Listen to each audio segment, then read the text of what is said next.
కష్టపడి చదివి ఉన్నత స్థాయికి చేరుకున్న ఓ యువకుడు సాధించిన విజయాలను ఆస్వాదించకుండానే చనిపోయాడు.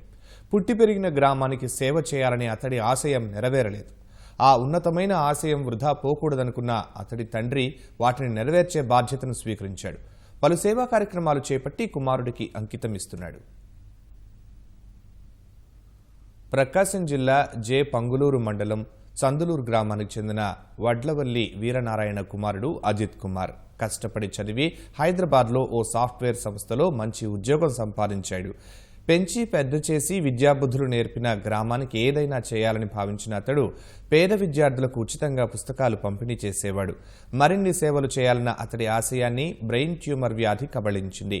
2013 సంవత్సరంలో అజిత్ కుమార్ కన్నుమూయగా అతడి ఆశయాలను నెరవేర్చాలని తండ్రి వీరనారాయణ నిర్ణయించుకున్నాడు. కుమారుడి పేరిట చారిటబుల్ ట్రస్ట్ ఏర్పాటు చేసి గ్రామంలో అనేక సేవా కార్యక్రమాలు చేపడుతున్నాడు. పాఠశాల భవనానికి మరమ్మతులు చేసి వేలాది పుస్తకాలు కొనుగోలు చేసి గ్రంథాలయం ఏర్పాటు చేశాడు. స్వర్గస్థులు అయ్యారండి. ఇక్కడ ఏదన్నా మన ఊర్లో మన స్కూల్కి ఏదైనా చేస్తే బాగుంటుంది నాన్న అని చెప్పి ఆయన స్ఫూర్తితోటి నేను స్టార్ట్ చేశాను. ఆయనే చెప్పి స్టార్ట్ చేయించాడు. ఇప్పటికీ స్టిల్ అది జరుగుతూ ఉంది. అది ఒక్కటే అయితే బాగుండదు, పిల్లల విజ్ఞానం కోసం అని చెప్పేసి ఈ పుస్తకాల లైబ్రరీ కూడా పెడితే బాగుంటుందనే ఆలోచనతోటి లైబ్రరీ స్టార్ట్ చేశాను. 4 కంప్యూటర్లు కొని ఆ కంప్యూటర్లు వాళ్ళ 8th, 9th, 7th క్లాస్ పిల్లలకి బేసిక్స్ నేర్పుదాం అనేటువంటి ఆలోచనతోటి తీసుకున్నాను. గ్రామంలోని పేద విద్యార్థులకు ఏటా నోట్ పుస్తకాలు పంపిణీ చేస్తున్నాడు వీరనారాయణ. ట్యాంకర్తో తాగునీరు సరఫరా చేస్తున్నారు.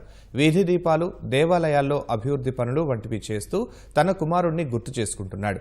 విద్యార్థులకు ఉపయోగపడేలా గ్రంథాలయంలో కంప్యూటర్లు ఏర్పాటు చేశాడు. వీరనారాయణ చేపట్టిన కార్యక్రమాల వల్ల గ్రామంలో ఎంతో మార్పు వచ్చిందని విద్యార్థులు, గ్రామస్తులు చెబుతున్నారు. ఇక్కడ అంతా ఎలాంటి లైబ్రరీస్ కానీ లేవు.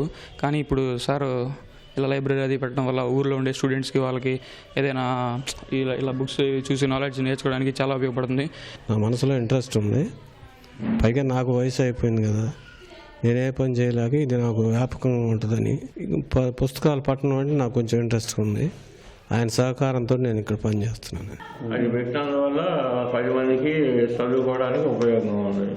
ఇక్కడ కంప్యూటర్లు పిల్లకాయలకు కానీ పుస్తకాలు పిల్లకాయలకు కానీ బాగా ఉపయోగంగా ఉన్నాయి.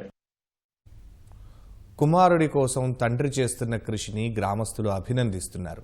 గ్రంథాలయానికి వచ్చే యువకుల్లో తన కుమారుడిని చూసుకుంటున్నారని వీరనారాయణ చెబుతున్నాడు.